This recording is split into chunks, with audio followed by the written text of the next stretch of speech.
Good morning. मैं S के शर्मा आप सभी को प्रूडेंस अकेडमी में स्वागत करता हूं। आज हम लोग कैलेंडर से संबंधित कुछ बेसिक बातों को देखते हुए सवालों को करेंगे। इससे पिछले वीडियो में मैंने कैलेंडर से संबंधित सभी बेसिक बातों को बताया है, तो पहले आप उस वीडियो को देखिएगा, फिर इस वीडियो को देखिएगा, उसके बाद आपको बातें समझ में आएगी। आइए शुरू करते हैं। देखिए, सबसे पहले ये जानते हैं कि विषम दिन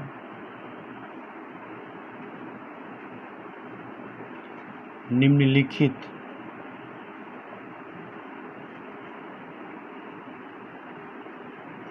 दिन का बोध करता है।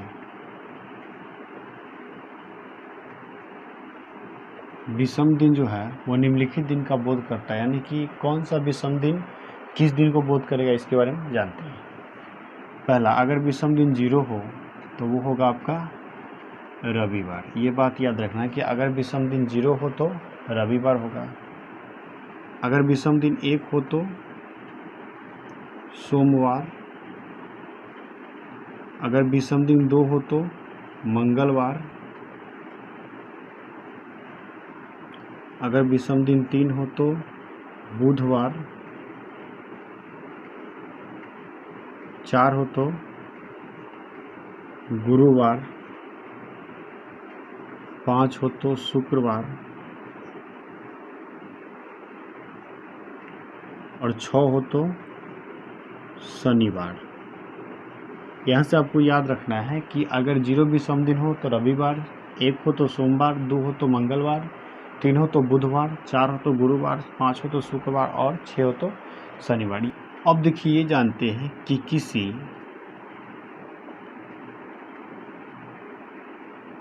शताब्दी वर्ष का अंतिम दिन, कि किसी भी शताब्दी वर्ष का अंतिम दिन कौन होता है। ठीक है, देखिए, शताब्दी वर्ष का विषम दिन की बात की जाए तो 5 होता है, यानी कि इसका अंतिम दिन की बात की जाए तो आपका शुक्रवार। उसके बाद विषम दिन जो होता है वो 3 होता है, तो इसका अंतिम दिन हो जाएगा बुधवार। उसके बाद बात कीजिए तो 1 होता है, ये हो जाएगा आपका सोमवार। और उसके बाद 0 होता है, ये हो जाएगा आपका रविवार। यानी कि किसी शताब्दी वर्ष का अंतिम दिन की बात की जाए तो अंतिम दिन आपका शुक्रवार होगा, बुधवार होगा, सोमवार होगा और रविवार। यही 4 जो है वो अंतिम दिन होते हैं। ठीक है, देखिए, इसमें कुछ और बात को आप ध्यान रख लीजिए कि समान वर्ष से लीप वर्ष में जाने पर, अगर आप समान वर्ष से लीप वर्ष में जाते हैं तो जनवरी और फरवरी, ये 2 महीने की बात की जाए कि जनवरी और फरवरी महीना हो तो उसमें 1 दिन बढ़ेगा। ठीक है, लेकिन यही मार्च से अगर दिसंबर की बात हो तो उसमें 2 दिन बढ़ेगा। ये कंडीशन आपको तब याद रखना है जब हम समान वर्ष से लीप वर्ष में जाते हैं, तो जनवरी फरवरी केस में 1 दिन बढ़ेगा और मार्च से दिसंबर महीना होगा तो उसमें 2 दिन आप बढ़ाएंगे। अब है लीप वर्ष से समान वर्ष में जाने पर। अगर आप लीप वर्ष से समान वर्ष में जाते हैं तो जनवरी और फरवरी में कितने दिन बढ़ेगा? 2 दिन बढ़ेगा। लेकिन मार्च से दिसंबर में कितने दिन बढ़ेगा? तो 1 दिन बढ़ेगा। ये कंडीशन आपको याद रखना है कि लीप वर्ष से समान वर्ष में जाएंगे तो होगा। ठीक है, अब है एक सवाल कि यही सवाल है आपका कि किस वर्ष का कैलेंडर 2005 के जैसा होगा। देखिए, ऐसा अगर सवाल हो कि किस वर्ष का कैलेंडर 2005 के जैसे होगा, 2008 के जैसे होगा, 2010 के जैसे होगा, अगर इस तरह का सवाल हो तो आपको करना क्या है? ठीक है, आपको यही करना है कि वो वर्ष लिखते जाना है। ठीक है, वो वर्ष क्या करना है? लिखते जाना है। तो वो वर्ष आप लिखते चलिए। तो जैसे 2005 आप लिखिएगा, 2006, 2007, 2008, 2009। अब आप देखिए ज़रा, इसमें विषम दिन कितना होगा? 1। इसमें कितना हो जाएगा? 1। इसमें 1, इसमें 2, इसमें 1। आपको 7 पुराना चाहिए जोड़कर। ठीक है, तो 1 2 3 और 2 5 1 6, तो आपको एक और लेना होगा, यानी क्या लेंगे? 2010। इसमें कितना विषम दिन आएगा? 1। आपको करना क्या है कि यहाँ पर इन सभी वर्ष के विषम दिनों का जोड़ 7 होना चाहिए। ठीक है, तो अब सभी जो विषम दिनों का जोड़ क्या है 7 है।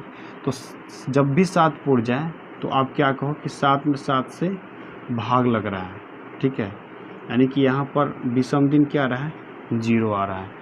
तो अब आपसे पूछा जाए कि किस वर्ष का कैलेंडर जो है 2005 के जैसा होगा, तो 2010 तक आपने लिया तो नेक्स्ट वर्ष यानी 2010 के बाद वाला, यानी कि आपका जो आंसर बनेगा कि 2011 का जो कैलेंडर होगा वही 2005 के जैसा होगा।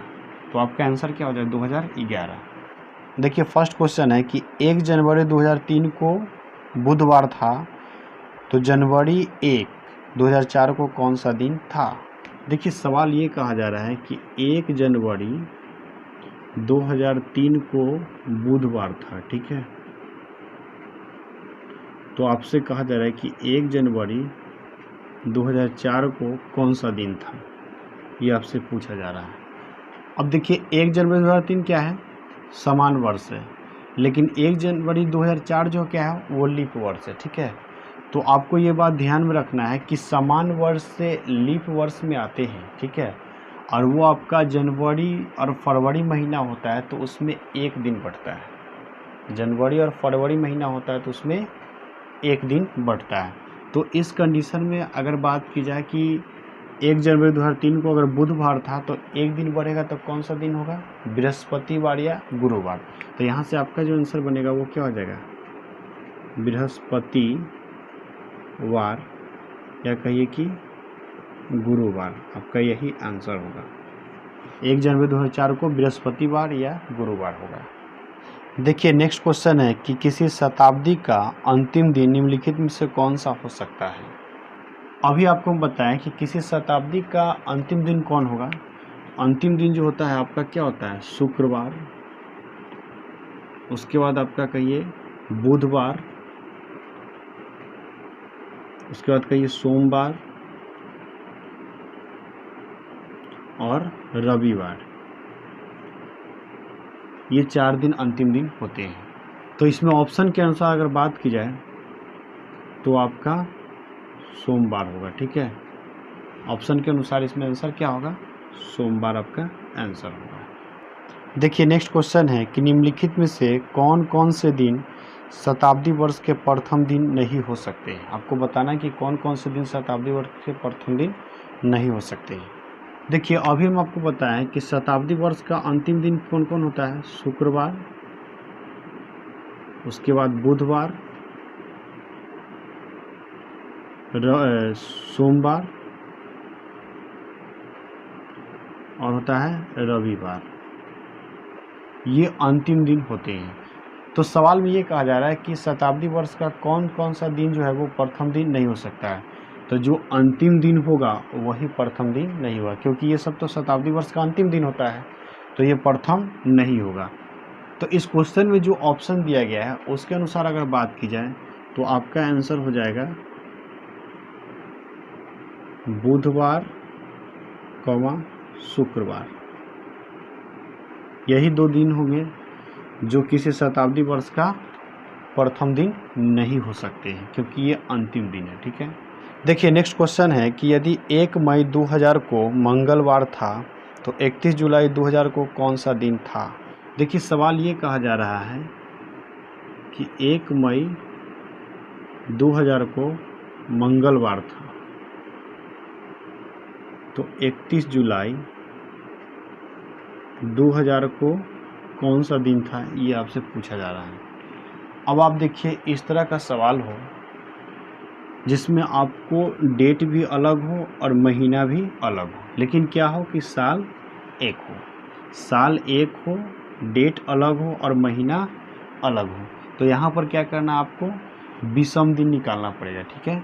विषम दिन निकालेंगे और उसमें हम 7 से भाग देंगे। अगर 7 से पूरी भाग लगता है तो वही दिन आएगा, ठीक है। अब देखिए मई की बात की जाए तो मई में कितने दिन होंगे 30, क्योंकि एक दिन तो यहाँ है, ठीक है, तो मई में 30 होगा।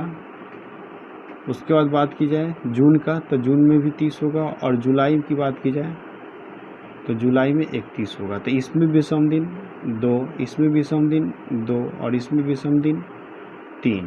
तो 3 और 2 5 और 2 7, यानी कुल विषम दिन कितना हुआ तो 7, 7 में क्या है, 7 से भाग लग रहा है। तो जब 7 में 7 से भाग लग रहा है तो यहाँ पर विषम दिन कौन होगा? अगर पूरा पूरी भाग लगता है, यानी कि कहिए कि विषम दिन अगर 0 आता है, ठीक है, तो जो दिन पहले डेट का था वही दिन नेक्स्ट डेट का भी होगा। जैसे कि अगर 1 मई 2000 को मंगलवार था तो 31 जुलाई 2000 को भी क्या होगा? मंगलवार होगा। यानी यहाँ से आंसर आपका बनेगा मंगलवार। देखिए नेक्स्ट क्वेश्चन है कि प्रथम स्वतंत्रता दिवस जो 15 अगस्त 1947 को मनाया गया कौन सा दिन था? है कि 15 अगस्त 1947 को कौन सा दिन था, ठीक है। अब आपको करना क्या है कि 15 अगस्त 1947 को आपको काम करना है 1946 तक का भी, ठीक है, 1946 तक का काम करना है। तो आप 1600 में विषम दिन की बात की जाए तो 0, 300 में विषम दिन की बात की जाए तो 1, अब बच गया 46। तो 46 में आप विषम दिन निकालोगे, ठीक है। तो 46 में अगर आप विषम दिन निकालते हो तो लीप वर्ष कितना होता है 46 में? लीप वर्ष की बात की जाए तो 46/4, तो भाग दीजिएगा तो कितने मरतबा लगेगा? 4 एकम 4, 4 एकम 4, 11 मरतबा, यानी कि लीप वर्ष 11 वर्ष हुआ। तो समान वर्ष कितना हो जाएगा? तो समान वर्ष तो 46 में से 11 घटा लीजिए तो आपको आ जाएगा 5 और ये 3, 35, ठीक है। तो यहाँ से अगर आप विषम दिन इसमें निकालते हो तो कितना आ जाएगा? तो लीप वर्ष में कितने विषम दिन होते हैं? 2, ठीक है। और समान वर्ष में कितने होते हैं? 1। अब बाई क्या हो जाएगा? 7, तो ये हो जाएगा 22, 35/7। तो इसको आप जोड़िएगा तो ये हो जाएगा 7/7, ठीक है। तो ये हो जाएगा 7 8 का 56। इसमें विषम दिन की बात की तो कितना बच रहा है? 1। 7 8 56, 8 मरतबे लगा, विषम दिन कितना बचा? 1। तो यहाँ से कहिए कि आप 46 वर्ष में अगर विषम दिन की बात की जाए तो कितना हो गया? 1। अब आप यहाँ पर ध्यान दीजिए कि जनवरी जो है ना वो आपका 31 दिन का, फरवरी जो होगा वो कितने दिन का होगा? 28 दिन का, ठीक है। मार्च जो होगा और वो हो जाएगा आपका 31, अप्रैल की बात की जाए 30, मई की बात की जाए 31, जून की बात की जाए तो ये हो जाएगा 30, जुलाई की बात की जाए 31 और अगस्त की बात की जाए तो 15, ठीक है। तो यहाँ से आप विषम दिन निकालोगे तो इसमें 3, इसमें 0, 3, 2 दिन, 3 दिन, 2 दिन, 3 दिन और इसमें 1 दिन। तो यहाँ पर कुल विषम दिन क्या हो जाएगा?